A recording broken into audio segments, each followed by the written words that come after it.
os 5 elementos da medicina tradicional chinesa, bem resumido. Então nós vamos começar aqui falando sobre o elemento fogo. Então existem os 5 elementos e o primeiro, então, nós vamos falar sobre o elemento fogo, que ele tem, então, é representado pela cor vermelha. O segundo elemento é o elemento terra e ele vem representado, então, pela cor amarela. Terceiro elemento é o elemento metal, que aqui ele está numa cor meio prateada, mas a cor dele é branca, representada pela cor branca. O elemento água, então, ele é representado pela cor azul. E o elemento madeira é representado pela cor verde. Então esses são os 5 elementos da medicina chinesa. E nós temos aqui dois ciclos. Este primeiro aqui é o ciclo de geração, aonde um manda energia para o outro. E o interno, que é essas flechas aqui, é o ciclo Ko, é o ciclo de controle. Então é preciso entender o seguinte, tá? Internamente, nós temos aqui todos os órgãos vitais.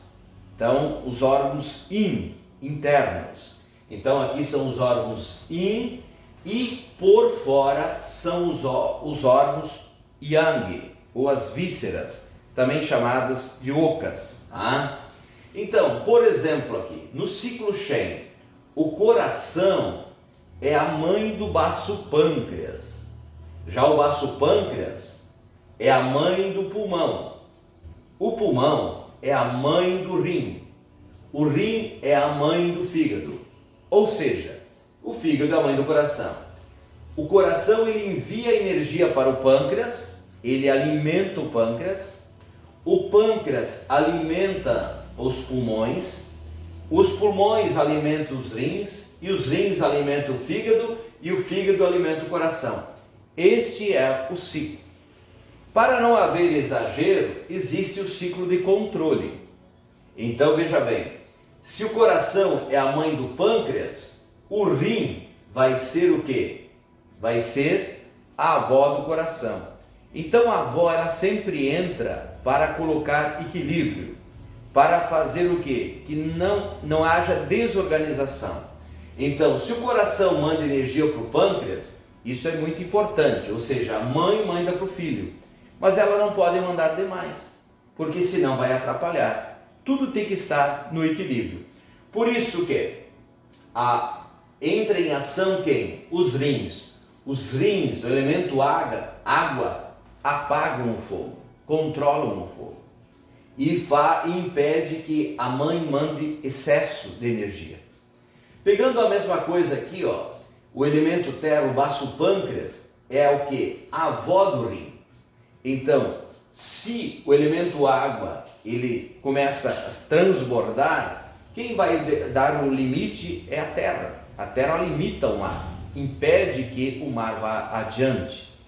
A mesma coisa, nós voltando aqui, se nós pegarmos aqui o fígado vai controlar o seu neto, é a avó do pâncreas. Então, para não haver um exagero no pâncreas, então o fígado controla. Então aqui nós temos então dois ciclos, o ciclo Shen e o ciclo de controle. A mesma coisa acontece para as vísceras, que são yang. Por exemplo, o estômago é a mãe do intestino grosso, o intestino grosso é a mãe da bexiga, a bexiga é a mãe da vesícula é a mãe do intestino delgado, e assim vai o ciclo. E a mesma coisa é o ciclo Ko. O intestino grosso é a avó da vesícula biliar, é sempre fora com fora, dentro com dentro.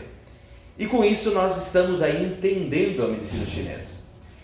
E o que é importante? Se nós falando isso em ervas medicinais, nós temos que ter presente o quê? Ervas, alimentos.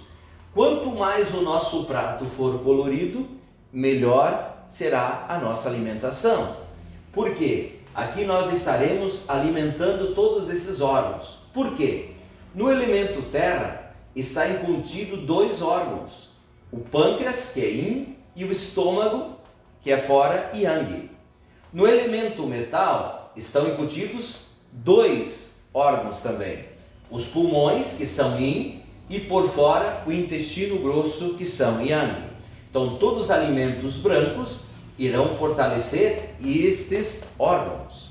Os alimentos mais com característica azul preto. Então o que? A bexiga é yang e o rim, então, é yin, que pertence ao elemento água. Então todos os alimentos mais pelo lado preto, azul, eles vão ajudar quem? Vão ajudar o elemento água, automaticamente esses órgãos. Todos os alimentos de cor esverdeada, eles fortalecem a vesícula, que é yang, e o fígado, que é yin, certo? Então todos os alimentos que são verdes, se aproximam do verde, fortalecem o elemento madeira.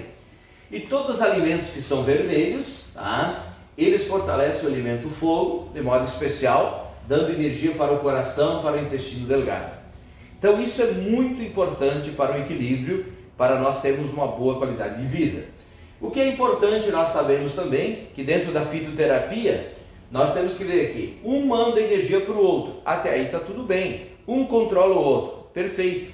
O problema está que quando um começa a mandar energia demais, e aí o que acontece? Fica, por exemplo, o pâncreas aqui em excesso.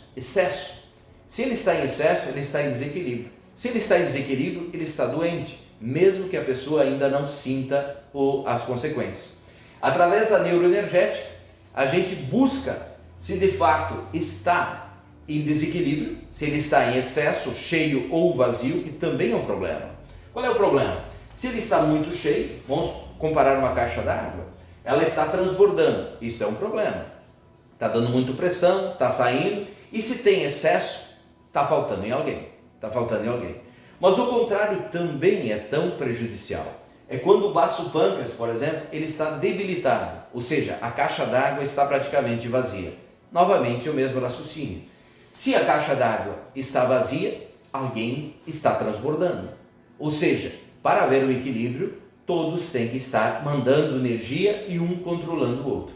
Então isso é um pouco do resumo dos 5 elementos, e dentro disso aqui entra a fitoterapia, as ervas medicinais. Nós precisamos saber quais são as ervas que alimentam e controlam o elemento terra, quais são as ervas que alimentam e controlam o elemento metal, quais são as ervas medicinais que alimentam e controlam o elemento água, quais são as ervas que controlam e alimentam o elemento madeira, e quais são as ervas e alimentos que controlam o quê? O elemento fogo. Com isso, nós saberemos fazer um trabalho e individualizar a erva de cada um. Sempre respeitando o quê? A neuroenergética respeita a individualidade de cada um. Não é que uma erva fez bem para uma pessoa que irá fazer necessariamente bem para outra. Muitas vezes o efeito poderá até ser o contrário. Mas está aí um pouco o resumo dos 5 elementos.